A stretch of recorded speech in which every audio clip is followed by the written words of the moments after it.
Hola, ¿qué tal? ¿Cómo estás? Te habla nuevamente Juan Pablo Ramírez Galvis desde el canal de Globus Biogestión y para esta sexta lección del curso en Machine Learning utilizando Weka vamos a hablar de los clasificadores perezosos o lazy. ¿Estás preparado o preparada para esta experiencia de conocimiento? Entonces empecemos. Voy a entrar aquí al Weka donde ya ejecuté los tres clasificadores lazy que tiene este programa, pero entonces, pues voy a hablarte nuevamente, por si es el primer tutorial al que has accedido, acerca del dataset de referencia.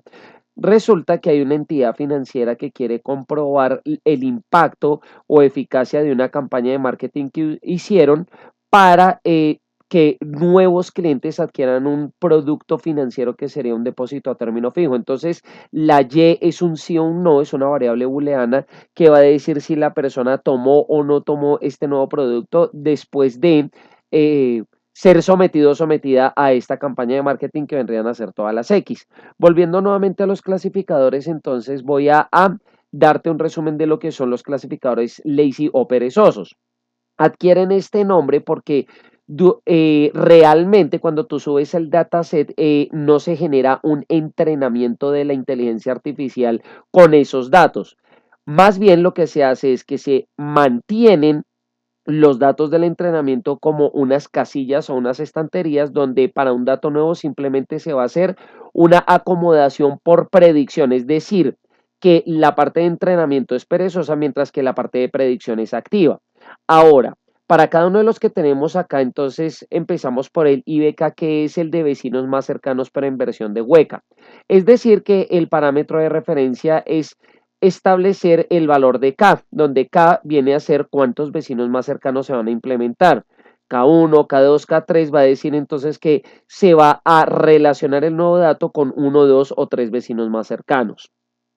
¿Esto qué quiere decir? Que se halla la distancia más corta, que generalmente es una distancia euclidiana, entre el nuevo dato a clasificar y los datos que estén más cercanos, digamos, por plano cartesiano. Luego tenemos entonces el algoritmo K-star, que es un algoritmo basado en mediciones de entropía, incertidumbre o desorden en los datos.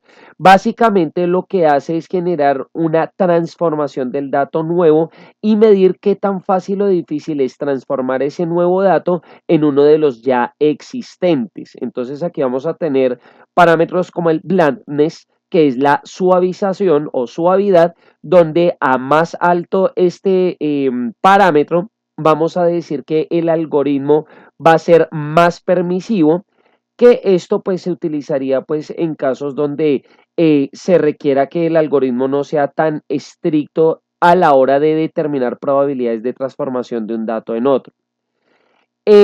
Finalmente tenemos el LWL, que es una transformación local, donde lo que se va a hacer es utilizar cualquiera de los otros algoritmos de las otras clasificaciones de Weka, pero se va a aplicar de manera local, es decir, no se va a aplicar a todo el conjunto de datos, sino que primero LWL determina como un clúster, una isla, cuáles serían los datos más cercanos al que se desea proyectar y después a ese subconjunto es que se le aplicaría el otro clasificador.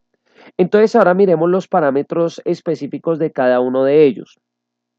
Entonces, por acá por IBK, que sería el vecinos más cercanos, decimos que se utilizaron eh, un vecino más cercano para la clasificación es un K igual a 1, entonces dice que el modelo se tomó muy poquito tiempo, 0,01 segundos, para realizar la clasificación proyectiva, donde vamos a tener un 86,50% de instancias clasificadas correctamente.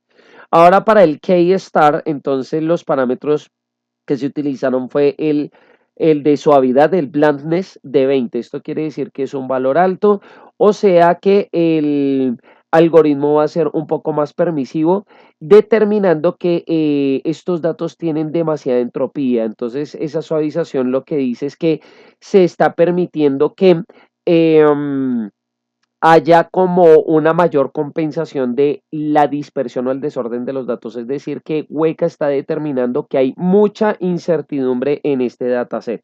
Este parámetro MA quiere decir que cuando hay missing values o datos faltantes, ¿cómo los va a reemplazar? Entonces A quiere decir automatic, donde entonces pues estaría rellenando los huecos. Sin embargo, este dataset en el primer tutorial vimos que no tenía datos faltantes. Aquí dio un 87,83% y el algoritmo dice que se demoró 0 segundos, pero en realidad fue el que más demoró. Digamos, probablemente esto sea como una medida, por decirlo así, errónea, porque este tomó su cierto tiempo en ejecutarse. Y en el LWL, entonces vamos a ver que el clasificador otro que se utilizó uno de manera árbol tree, que este lo vamos a ver más adelante, decision stamp. Entonces se utilizaron kernels de Weining lineales, donde acuérdate que te había explicado en el tutorial anterior que los kernels son medidas, son ecuaciones matemáticas o formulaciones que sirven para proyectar los datos, digamos, a dimensiones más grandes donde puedan ser comparables. Se utilizaron todos los vecinos y entonces aquí lo mismo aparece 0 segundos de el algoritmo. Entonces recuerda que en este WL quiere decir que se aplicó este clasificador, pero únicamente a una isla con los datos más parecidos al nuevo que se estaba pretendiendo proyectar. Este me dio un 88,476. Entonces, dado que no tuvo mayores complicaciones los algoritmos a la hora de resolver la proyección, entonces nos basaríamos únicamente en las instancias clasificadas correctamente, por lo cual podríamos decir que el que dio mejor fue el Lazy LWL. Vamos a ver, pero acá hay un problema. Vean. Estamos diciendo que clasificó bien estos no, pero no hay falsos positivos y negativos, lo que quiere decir que estas métricas aquí no se están pudiendo ajustar correctamente. Entonces, efectivamente no, tendríamos que pasar a otro. Tenemos el K-Star con 87, 83 y 86, 50, con lo cual diríamos que en mi caso yo escogería dentro de los lazy para resolver este ejercicio el lazy K-Star. Si tienes más dudas acerca de cómo se implementaron estos modelos o acerca de Machine Learning, puedes comentarla en la caja de comentarios que yo te contestaré prontamente. Si no te has suscrito al canal de Globus Biogestión, hazlo en este mismo instante porque seguiré lanzando tutoriales en ciencia, tecnología y desarrollo personal. Finalmente, recuerda que Globus Biogestión son decisiones inteligentes.